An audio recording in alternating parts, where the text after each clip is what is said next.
नमस्कार दोस्तों, हम लेकर आ चुके हैं आप लोगों के लिए 20 मिनट में शाम की 50 ताज़ा और बड़ी ख़बरें बताएंगे। दोस्तों, प्रधानमंत्री नरेंद्र मोदी के ऊपर जमकर भड़के राहुल गांधी। कहा, फिलहाल प्रधानमंत्री से कहीं भी कभी भी डिबेट करने को तैयार हूं।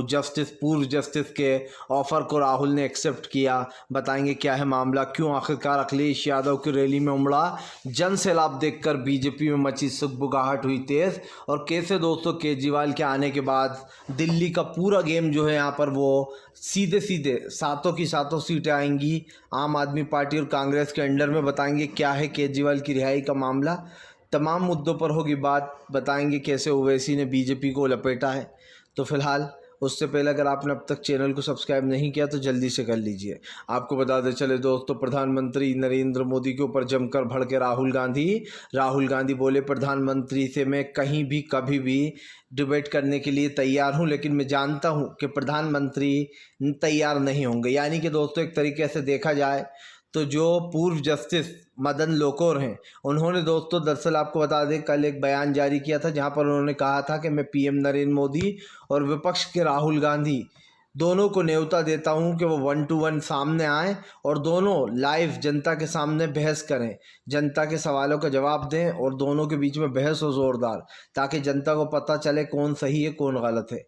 राहुल गांधी ने पूर्व जस्टिस का ये ऑफ़र एक्सेप्ट कर लिया। कल जब पत्रकार ने पूछा कि मदन लोकुर और मीडिया के साथियों ने ये ऑफ़र दिया है कि आप इसको एक्सेप्ट करेंगे, तब राहुल ने कहा, मैं कभी भी कहीं भी नरेंद्र मोदी से सीधे बात करने को तैयार हूँ। लेकिन राहुल गांधी ने कहा कि मैं लिख के देता हूँ, नरेंद्र मोदी तैयार नहीं होंगे। क्योंकि जाहिर सी बात है दोस्तों, जिस इंसान ने आपने पूरे 10 साल के राजनीतिक कैरियर में, अभी 10 साल की बात कर रहा हूँ जब से पीएम सत्ता में, तब से एक भी लाइव कॉन्फ्रेंस नहीं की, तो वो पीएम राहुल गांधी के सवालों के जवाब क्या दे पाएंगे। आप समझिए, उन्हें पता है कि अगर वो लाइव आ जाएं तो राहुल गांधी उन्हें धो डालेंगे। एक से लेकर जेड तक, ए से लेकर जेड तक ऐसे ऐसे सवाल दागेंगे राहुल कि पीएम नरेंद्र मोदी के पसीने छूट जाएंगे। और नायक फिल्म देखी है ना आपने, जब अनिल कपूर उससे पूछता है सवाल जो है यहाँ पर दोस्तों, वैसे ही राहुल गांधी ने अगर नरेंद्र मोदी सवाल पूछ लिए, सारी पोल खुल जाएगी। आपको बताते चले दोस्तों, फिलहाल प्रधानमंत्री नरेंद्र मोदी को 440 वाट का झटका। अखिलेश, राहुल और संजय सिंह दोस्तों जमकर गरजे। अखिलेश यादव ने भर ली हुंकार। दरअसल दोस्तों कल राहुल, संजय सिंह और अखिलेश यादव की रैली में जन सैलाब देखने को मिला। आपको बताते चले तीनों के भाषणों को लोग विश्लेषक कर इसको बहुत ज़बरदस्त भाषण बताया गया है। यही अखिलेश यादव ने बीजेपी पर निशाना साधते हुए कहा कि फिलहाल ये लड़ाई सिर्फ सत्ता की लड़ाई नहीं है, ये देश के संविधान और सबसे बड़ी बात ये बाबा साहब अम्बेडकर के लिखे हुए संविधान को बचाने की लड़ाई है। दोस्तों, अगर आप लोग भी बाबा साहब अम्बेडकर को पसंद करते हैं और आपको भी लगता है कि बाबा साहब अम्बेडकर इस देश के लिए एक दोस्तों प्रेरणा थे, इस देश के उन गरीब, पिछड़े, आदिवासी, दलित भाइयों के लिए एक प्रेरणा थे, जिन्होंने, आप समझिए, उनके साथ ऊंच नीच की जाती थी, उन्हें नीचे दिखाया जाता था, बहुत परेशान किया जाता था बचपन में बाबा साहब अम्बेडकर को। लेकिन दोस्तों उन्होंने कहा था कि एक दिन मैं इस देश का संविधान लिखूंगा, और उन्होंने दोस्तों बड़े होकर सच में इस देश का संविधान लिखा। आज भी बाबा साहब अम्बेडकर की कहानियाँ उतनी ही ज़्यादा दोस्तों रोमांचक लगती हैं पढ़ने में जितनी कि कोई नई स्टोरी हो, क्योंकि बाबा साहब अम्बेडकर ने जो बात कही थी उन्होंने उसको पूरा किया था। बाबा साहब अम्बेडकर ने जो बचपन में झेला, वो चाहते थे कि दुनिया में कोई और ना झेले देश में हमारे। इसीलिए बाबा साहब अम्बेडकर ने अपने संविधान में सबको एक जैसा हक दिया। लेकिन आज भी मुझे पता है दोस्तों, कई लोगों को मंदिर में नहीं जाने दिया जाता। कहा जाता है ये तो नीची जाति का है, या फिर ये वैसा है, हम इसे मंदिर में नहीं जाने देते। बहुत सारे लोग ऐसा कहते हैं कि हमें मंदिर में नहीं जाने दिया जाता क्योंकि हम नीची जात से हैं। तो आप समझिए क्या होती है दोस्तों ये जात पात, कुछ नहीं होता, सिर्फ लोगों ने इसको बना कर रखा है। आपको बताते चले दोस्तों, फिलहाल भारतीय जनता पार्टी को लगा 440 वोट का झटका। एके ने आते ही दोस्तों दहाड़ना शुरू कर दिया बाहर। हमने कहा था आपको अरविंद केजरीवाल आएंगे दोस्तों, और केजरीवाल की फाइनली रिहाई हो चुकी है। अरविंद केजरीवाल के जेल बाहर आते से ही केजरीवाल ने बीजेपी को जमकर लपेटा। अरविंद केजरीवाल ने कहा कि एक ऐसा केस, एक ऐसा झूठा केस जिसके बिना पर किसी के पास कोई सबूत ही नहीं है। अगर ईडी से सबूत मांगा जाए तो ईडी के पास कोई सबूत नहीं है। यही नहीं, केजरीवाल ने कहा कि इन लोगों ने जो भी हमारे साथ किया सिर्फ इसलिए किया क्योंकि इन्हें सत्ता का लालच है। केजरीवाल ने कहा कि मैं खुली चुनौती देता हूं बीजेपी को, उसको जितना गलत करना है लोगों के साथ कर ले, लेकिन इंडिया गठबंधन की सरकार आने जा रही है। केजरीवाल ने कहा जिनके साथ भी अन्याय हो रहा है या फिर जिसके साथ अन्याय किया गया है उन सब को कहीं ना कहीं राहत दी जाएगी। यही नहीं, अरविंद केजरीवाल ने कहा कि आज नहीं तो कल उनके ऊपर कार्रवाई होगी जो लोग सत्ता का दुरुपयोग कर रहे हैं। सीधी सी बात ये है दोस्तों, बहुत सारे लोग बीजेपी की गोद में जाकर बैठ गए और अभी भी जाकर बैठ ही रहे हैं। उन्हें लगता है कि नरेंद्र मोदी की शरण में चले जाए, लेकिन वो ये भूल गए दोस्तों कि 4 जून को सरकार बदलने वाली है। जैसे ही सरकार बदलेगी इस दिन दोस्तों भारतीय जनता पार्टी का सूपड़ा साफ होने वाला है। बस यही आप लोगों से अपील करेंगे हम कि ज़्यादा से ज़्यादा इंडिया गठबंधन को वोट दीजिए। हर चरण में इंडिया गठबंधन को सफल बनाइए। जितने भी चरण हो रहा है, जिन जिन राज्यों में हो रहा है, आराम से जाकर वोट दीजिए और उसी को दीजिए, सिर्फ इंडिया गठबंधन को। इसलिए दोस्तों क्योंकि अब देश के संविधान को बचाना सिर्फ नेताओं की जिम्मेदारी नहीं है, हम पत्रकारों का भी काम है कि हम एक ऐसी पार्टी को सपोर्ट करें दोस्तों जो सच में संविधान और पत्रकारों की रक्षा की बात करती है, कि उनको भी पूरा वो मिलना चाहिए फ्रीडम, लिखने के लिए, बोलने के लिए, आज़ादी के लिए। आपको बताते चले दोस्तों, फिलहाल भारतीय जनता पार्टी के खिलाफ दोस्तों जमकर भड़कते हुए नजर आया असदुद्दीन ओवैसी। ओवैसी बोले नवनीत राणा यहाँ पर सिर्फ हाथ हिलाने आई थी, हाथ हिलाकर कोई इनके बीच नहीं रह सकता। ओवैसी ने कहा कि हम इतने समय से यहाँ पर हैं, हम जो है इनका कहीं ना कहीं सपोर्ट करते हैं। सबसे बड़ी बात, असदुद्दीन ओवैसी ने कहा कि फ़िलहाल हमारा सिर्फ एक ही काम है, इन लोगों को सपोर्ट करना, इनके साथ काम करना। आपको बता दें ओवैसी ने कहा कि हम सड़कों पर निकलते हैं, जनता की आवाज़ सुनते हैं, लेकिन बीजेपी के नेता एक दिन के लिए आते हैं, हाथ हिलाते हैं और चले जाते हैं। ये लोग ना धूप में घूमते हैं ना कुछ प्रचार करते हैं।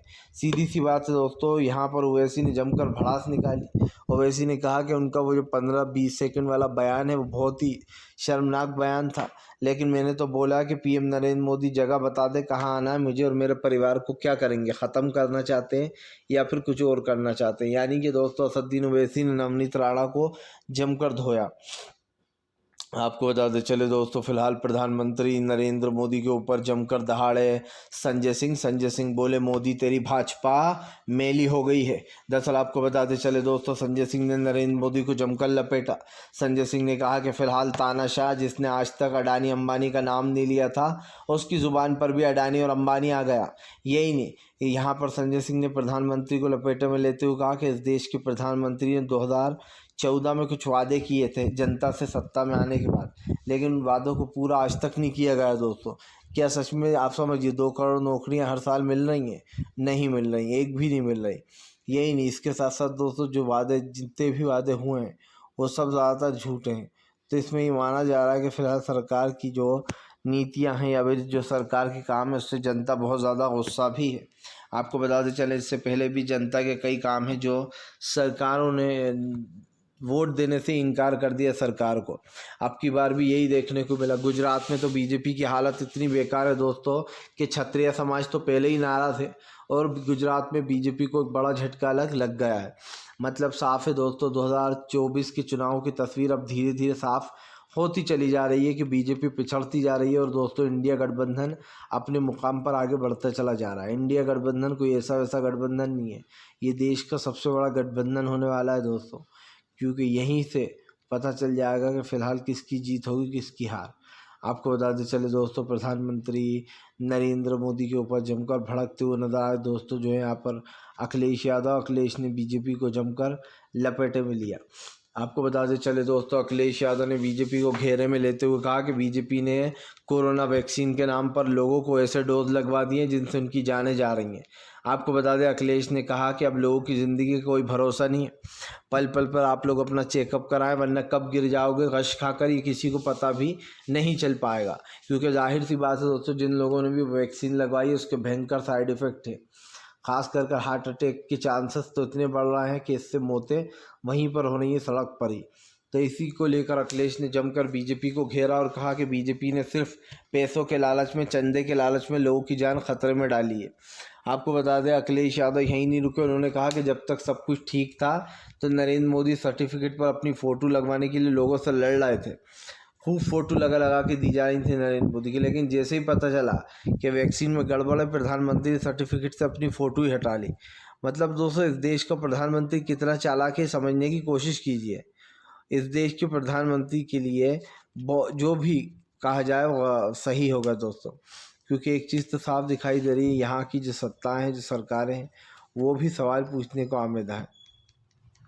आपको बताते चले दोस्तों, फिलहाल एक बार फिर से जो है यहाँ पर गेम चेंजर साबित होता हुआ नजर आएगा दोस्तों कर्नाटक में, खास कर तेलंगाना में राहुल गांधी ने रेवंत रेड्डी के साथ की बस यात्रा।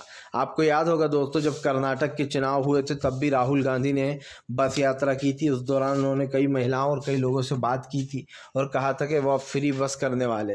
यही गारंटी राहुल गांधी ने अब तेलंगाना में भी दे दी है। राहुल गांधी ने कहा कि फ़िलहाल तमाम महिलाओं को फ्री बस सेवा मिल रही है और आने वाले समय में अगर हम लोकसभा चुनाव जीतेगा इंडिया गठबंधन, तो तमाम महिलाओं को, हर परिवार को 1 लाख रुपए देने का वादा किया गया। यही नहीं दोस्तों, देश में जातिगत जनगणना होगी जिससे कि पता चल पाए दोस्तों कि देश में कौन कौन गरीब परिवार है जिसको 1 लाख रुपए दिए जा सके। सबसे बड़ी बात यह है कि 8,500 रुपये महीना अभी तक किसी सरकार ने नहीं दिया था। राहुल गांधी की ये मुहिम देश के बहुत काम आने वाली है, क्योंकि दोस्तों सच बात यह है कि जब अडानी और अंबानी को करोड़ों रुपए माफ़ किए जा सकते हैं, तो फिर देश के गरीब किसान को क्यों नहीं दिया जा सकता है? क्यों देश के गरीब परिवार को दोस्तों सपोर्ट नहीं किया जा सकता? ये पूछने वाला सवाल है दोस्तों। और ये सवाल मैं इसलिए भी कह रहा हूँ दोस्तों, क्योंकि मुझे ख़ुद को भी पता है कि भारतीय जनता पार्टी क्या करने की कोशिश कर रही है। मतलब आप समझ रहे हैं, वो देश के लोकतंत्र को तो ख़त्म कर ही रही है। अडानी और अंबानी को पूरा सामान सौंपा जा रहा है ताकि दोस्तों अडानी और अंबानी अमीर हो सके। लेकिन एक चीज़ साफ़ हो चुकी है, देश की जनता ने तय कर लिया है दोस्तों कि फ़िलहाल देश के संविधान को बचाकर रहेंगे। प्रधानमंत्री नरेंद्र मोदी इस बार कुछ भी कर लें, कुछ भी गुगली फेंक लें दोस्तों, लेकिन देश की जनता ने तय कर लिया है, आएगा तो इंडिया गठबंधन ही और जाएगा तो मोदी ही दोस्तों। क्योंकि अब की बार तय है, जाना तय है। इसलिए है क्योंकि जनता बहुत ज़्यादा परेशान हो चुकी है। पिछले 10 सालों में सिर्फ हिंदू मुसलमान और इसके बल पर देश नहीं चल सकता। अगर हिंदू मुसलमान से ही देश चलता दोस्तों, तो आप समझिए आज सारे लोग अमीर हो जाते। कोई भी बेचारा काम नहीं कर रहा होता। और आज देश की हालत क्या है ये सब देख ही रहे हैं, किसी से छुपी नहीं है। आपको बताते चले दोस्तों, फिलहाल पश्चिम बंगाल में बीजेपी फंसी। ममता बनर्जी बोली बीजेपी के नेता झूठ फैलाते हैं और झूठी एफआईआर दर्ज करवाते हैं। दरअसल दोस्तों, संदेश खाली में 3 महिलाओं का रेप की बात उड़ाई गई कि शाहनवाज शेख ने उनके साथ रेप किया है और उनको कई और भी महिलाओं को के साथ किया है। लेकिन दोस्तों उन 3 महिलाओं में से एक महिला मुकर गई, जिसने कहा था कि फ़िलहाल ये सब कुछ बीजेपी ने मुझसे जानबूझकर लिखवाया। उन्होंने कहा कि मुझसे खाली पत्र पर साइन ले लिया गया और फिर खुद छपवा दिया। उन्होंने कहा कि मेरे साथ कोई रेप नहीं हुआ। क्योंकि दोस्तों अगर कोई इल्ज़ाम भी लगाता है इस जैसी घटनाओं का, सख्त घटनाओं का, तो तुरंत ही जो यहाँ पर टेस्ट करके पता चल ही जाता है कि ऐसा कुछ हुआ भी है या नहीं। इससे पहले ही उस महिला ने अपनी पोल खुद ही खोल दी और ये भी बता दिया कि ये सब कुछ भाजपा उनसे करवा रही है। मतलब आप समझिए कि फ़िलहाल बीजेपी के नेता बस एक इसी चीज़ को लेकर जो है यहाँ पर दोस्तों जाने जाते हैं। तो एक चीज़ तो साफ़ हो चुकी है कि फ़िलहाल आने वाले समय में काफ़ी कुछ नजराने जो है यहाँ पर आप बदलने वाले हैं। प्रधानमंत्री और दोस्तों तमाम बीजेपी के नेता, इन लोगों की टेंशन बढ़ने वाली है, क्योंकि एक चीज़ तो साफ़ है, देश की जनता ने दोस्तों अब तय कर लिया है कि देश में लोकतंत्र को बचाने के लिए दोस्तों सबसे बड़ी बात यह है, अब देश को एक नए रास्ते पर चलना होगा और वो नया रास्ता है इंडिया गठबंधन। देखो, जुड़ेगा भारत दोस्तों तो जीतेगा सच में इंडिया। इसलिए कहता हूँ कि ज़्यादा से ज़्यादा वोट देना ज़रूर। इंडिया गठबंधन इस देश का सबसे स्ट्रॉन्ग गठबंधन है दोस्तों, क्योंकि जब एक लकड़ी होती है सब तोड़ सकते हैं, लेकिन जब लकड़ियों का झुंड बन जाए तो कोई तोड़ नहीं सकता है। ये पार्टी इतनी मजबूती से जीतेगी, आप देखना। 1/3 में बीजेपी अब की बार पूरी तरीके से समेटने वाली है। बस बीजेपी इसी गलतफहमी में रह जाएगी कि वो जीत की ओर है दोस्तों, और इधर दूसरी तरफ खेल कर जाएगा इंडिया गठबंधन। आपको बताते चले दोस्तों, फिलहाल बीजेपी और दोस्तों कांग्रेस में छिड़ी जंग। कांग्रेस बोली बीजेपी देश के संविधान को कभी भी ख़त्म नहीं कर पाएगी, क्योंकि दोस्तों कल आपको बताते चले राहुल गांधी और अखिलेश यादव ने प्रण लिया कि वो देश के संविधान को मिटने नहीं देंगे। उन दोनों ने, आपको बताते चले, देश की उस डायरी को उठाकर ये कहा गया कि फ़िलहाल चाहे अब कुछ भी हो जाए, हम अलग नहीं होने वाले। क्योंकि दोस्तों एक चीज़ तो साफ दिखाई दे रही है, सरकार जो भी चाहे कर ले, जो उसकी असलियत है। लेकिन एक चीज़ ये भी है कि सरकार की नीतियाँ सबके सामने आ चुकी हैं। पिछले 10 सालों में कुछ नहीं हुआ है, इसीलिए राहुल और अखिलेश के वादे बहुत मायने रखते हैं। मैंने तो पहले भी कहा है दोस्तों, और फिर कहूँगा कि फ़िलहाल सरकार बदलने का समय आ चुका है। प्रधानमंत्री जितना चाहे उतना झूठ बोले, लेकिन देश की जनता ने तय कर लिया है कि इस देश के प्रधानमंत्री को दोस्तों वहीं भेजना है जहाँ से वो आए थे। जी हाँ, क्योंकि जहाँ से वो आए थे वहीं उन्हें जाना चाहिए, वो वहीं के लायक है दोस्तों। इस देश को चलाने लायक तो बिल्कुल भी नहीं, ये तो साबित हो चुका है। आपको बताते चले दोस्तों, फिलहाल भारतीय जनता पार्टी को लगा बड़ा झटका। जी हाँ, दरअसल आपको बता दें, राहुल ने चैलेंज एक्सेप्ट कर बढ़ा दिए बीजेपी की टेंशन। आपको बता दें, राहुल ने तो खुलेआम चैलेंज एक्सेप्ट कर लिया, लेकिन आप देखिए पूरी की पूरी मीडिया सो रही है। एक ने भी ये नहीं बताया कि राहुल गांधी ने तो चैलेंज एक्सेप्ट कर लिया, पर प्रधानमंत्री का क्या प्रधानमंत्री दोस्तों चैलेंज एक्सेप्ट करेंगे? नहीं करेंगे। दरअसल आपको बताते चलें, बस एक आधी मीडिया है जिसने हल्के में ये बता दिया, वो भी खाली, कि राहुल गांधी ने जो यहाँ पर चैलेंज एक्सेप्ट कर लिया। लेकिन दोस्तों जबकि खबर बहुत बड़ी थी, आप समझिए, अगर यही काम नरेंद्र मोदी ने किया होता और वो कहते कि मैं राहुल का चैलेंज एक्सेप्ट करता हूँ, लाइव डिबेट करने को मैं तैयार हूँ, तो दोस्तों आप समझिए पूरी मीडिया में छाया होता, पीएम नरेंद्र मोदी ने चैलेंज एक्सेप्ट कर लिया है, क्या राहुल गांधी भी चैलेंज एक्सेप्ट करेंगे या नहीं करेंगे, पूरी मीडिया चला रही होती। लेकिन अब जब राहुल गांधी ने चैलेंज एक्सेप्ट किया है लाइव डिबेट का, तो नरेंद्र मोदी कहाँ गायब है दोस्तों?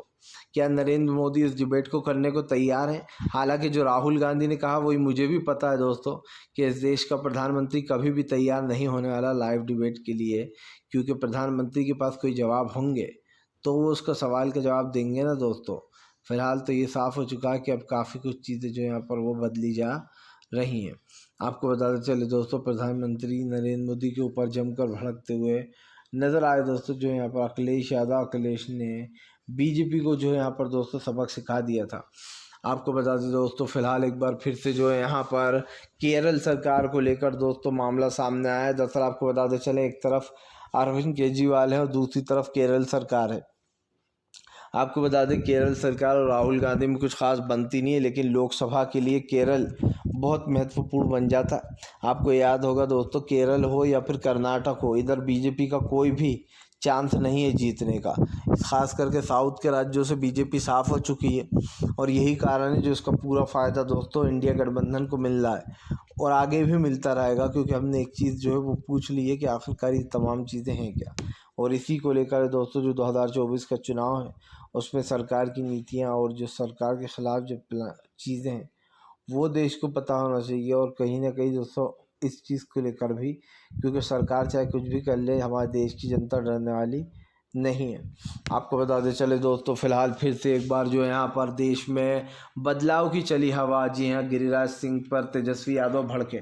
दरअसल आपको बताया चले, तेजस्वी यादव का कहना है कि फिलहाल तो चुनाव आयोग सोता रहता है, प्रधानमंत्री के खिलाफ हमने इतनी शिकायतें की हैं कि चुनाव आयोग ने एक भी एक्शन नहीं लिया। फिर दोस्तों चुनाव आयोग किस मुंह से कह रहा था कि अगर नरेंद्र मोदी भी गलती करते हैं तो हम एक्शन लेंगे।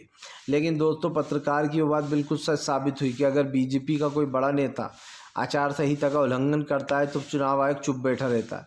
इतनी सारी शिकायतें देने के बाद भी दोस्तों कोई भी जो यहाँ पर चीज़ उस पर वो नहीं लगाया गया, मतलब साफ़ चीज़ें। और इससे ये तो साफ़ हो जाता है कि फ़िलहाल उल्टा यहाँ पर जो लोग परेशान है दोस्तों, उनको और परेशान किया जाता है। ऐसे में 2024 का चुनाव बहुत मायने रखता है दोस्तों। हम तो उन लोगों से कहना चाह रहे हैं जिन लोगों के पास रहने के लिए घर तक नहीं है, और इस वक्त जो है यहाँ पर इस चीज़ को एक अलग वे में देखा जा सकता है, क्योंकि हमने कई बार कई चीज़ों को ऑब्जर्व किया और आपको बताने का काम भी किया है। तो आप लोग इस चीज़ को जो यहाँ पर याद रखिए, कैसे जो सरकार की पोल खुल चुकी है। सरकार कितना ही झूठ बोले दोस्तों, लेकिन इस देश की जनता अच्छे से जानती है कि उसको क्या करना है, कब करना है, क्योंकि इस देश की जनता ने ही दोस्तों ये तय किया है कि फ़िलहाल इस सरकार को कहीं ना कहीं अब एक तरीके से शिफ्ट कर देना चाहिए, और या फिर इनको बाहर निकाल देना चाहिए। तो एक अब देखते हैं कि फ़िलहाल क्या होता है, क्योंकि एक चीज़ तो साफ़ है, इसको निकालने की गुस्सा सब में। फ़िलहाल दोस्तों ज़्यादा से ज़्यादा वीडियो शेयर कीजिए, लाइक कीजिए, और अगर आपको हमारे वीडियोज़ अच्छे लगते हैं तो हमें सपोर्ट ज़रूर कीजिए। इसी